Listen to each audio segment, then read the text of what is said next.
Bonjour à tous, j'espère que vous allez bien. Aujourd'hui, je vous retrouve sur ma chaîne Hello Kimi pour une vidéo que j'étais super excitée de faire parce que dans le fond, ce serait le début d'un nouveau segment qui s'appelle Pause Café. Donc, c'est quoi Pause Café? Dans le fond, ce serait un segment où je m'attarde sur un sujet donné, que ce soit un que j'ai envie de parler ou un que vous me proposez, et je m'assois vraiment confortablement avec un café et on jase entre nous. Le sujet du jour, j'avais envie d'en parler parce que c'est un commentaire qui me revenait assez fréquemment concernant pourquoi je lisais autant en anglais. Mais avant, café.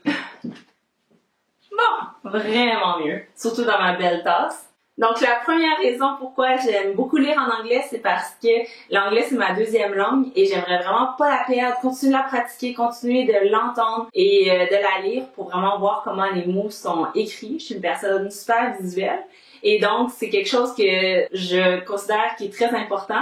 Donc, c'est pourquoi je lis autant en anglais, pour me remettre au défi, pour apprendre des nouveaux mots, pour chercher dans le dictionnaire également, ça me fait pas peur. Par exemple, j'aime beaucoup utiliser l'application Google Traduction sur mon cellulaire pour vraiment aller rapidement et taper un mot pour pouvoir entendre la prononciation. Follow Hello Kimi for book recommendations. Ou en français.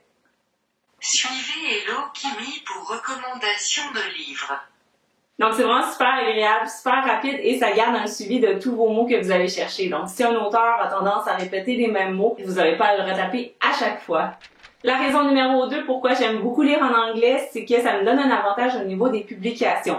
Par exemple, il y a un livre, une série qui a été annoncée, ben le deuxième ou le troisième tome, c'est sûr qu'il va être édité en anglais avant d'être en français. Parfois, la traduction peut prendre 6 mois, 1 an et même plus. Dès qu'il y a un livre que l'histoire vous intéresse beaucoup, qui est annoncé pour être sorti, vous n'avez pas besoin d'attendre qu'il se fasse traduire en français. Vous pouvez lire directement dans sa forme originale. C'est correct aussi d'aller vers les traductions. Par exemple, j'ai commencé Cinder en anglais de Marissa Meyer et j'ai vraiment pas embarqué. Il y avait beaucoup de mots que je devais chercher et ça, évidemment, ça ralentit, ça démotive. Donc, j'ai décidé d'essayer la version en français et à ce moment-là, j'ai vraiment beaucoup embarqué. Donc, des fois, ça peut faire l'inverse, mais c'est ça qui est agréable. Ça donne le choix, ça donne plus d'options.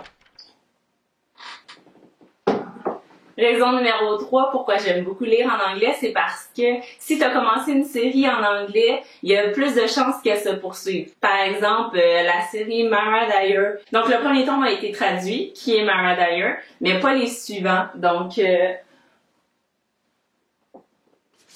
j'ai pas acheté le 3 encore, mais j'ai le 2. Et le 2 et le 3 ont évidemment été publiés par la même édition. Et c'est ça qui est étrange, c'est que pourtant, la version anglaise des livres a super bien fonctionné, tout le monde l'aime beaucoup, mais pour une raison obscure, le premier tome qui avait été traduit en français, la maison d'édition n'a pas décidé de continuer en traduisant le 2 et le 3.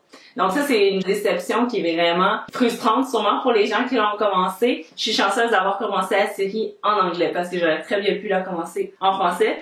La raison numéro 4 est super simple, c'est que j'en ai besoin. Vraiment, des fois, je lis 2-3 livres en français, puis là, j'ai besoin d'un changement d'air, je le ressens comme ça, et il faut que ça change. Donc, je lis un livre en anglais, mais exemple, après 1 ou 2, là, il faut que je revienne en français. Donc, c'est vraiment le fun de pouvoir alterner d'un à l'autre, de pas avoir de préférence, de juste ressentir le besoin d'en avoir 2. Parfois, j'en ai 2 en même temps, un en français, un en anglais. Donc, c'est vraiment selon ce que je ressens sur le moment. Et finalement, la 5e et dernière raison pourquoi j'aime beaucoup lire en anglais, c'est la disponibilité, tout simplement. Par exemple, j'écoute beaucoup de chaînes BookTube en anglais et ils vont annoncer des grandes parutions super populaires sur la communauté BookTube.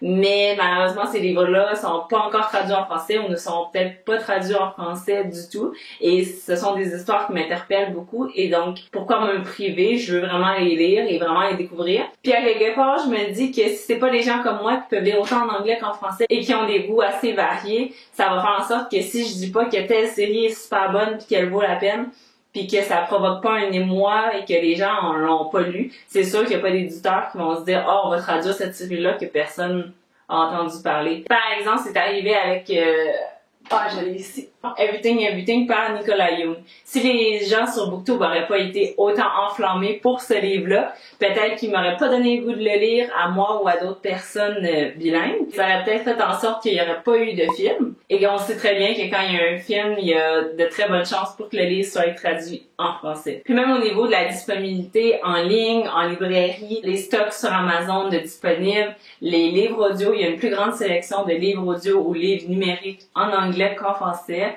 Donc, ce sont tout ça qui font en sorte que je suis vraiment contente. J'ai pas de barrière, j'ai pas de limite, je peux me promener d'un à l'autre et je continue d'apprendre des deux. Donc, c'est pour ça que je me sens super choyée et que je veux pas juste choisir de lire juste en français ou juste en anglais. J'ai vraiment besoin des deux pour me compléter. On va dire ça de même.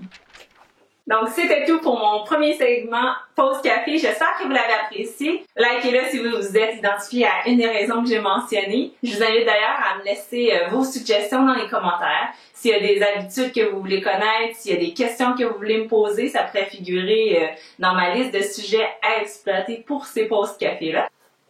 Je vous invite également à me laisser savoir si vous aimez ce décor, cette ambiance-là. Moi, je l'aime vraiment beaucoup. Donc, je vais terminer en vous disant que mon mois lecture à date va moyen. Là, j'ai un peu récupéré de mon reading slump.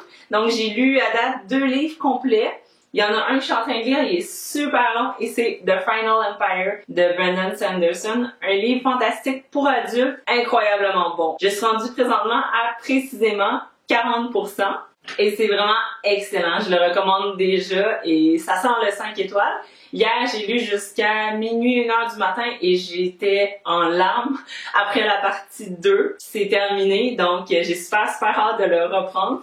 C'est vraiment un très bon thriller. Donc je vous laisse sur ce.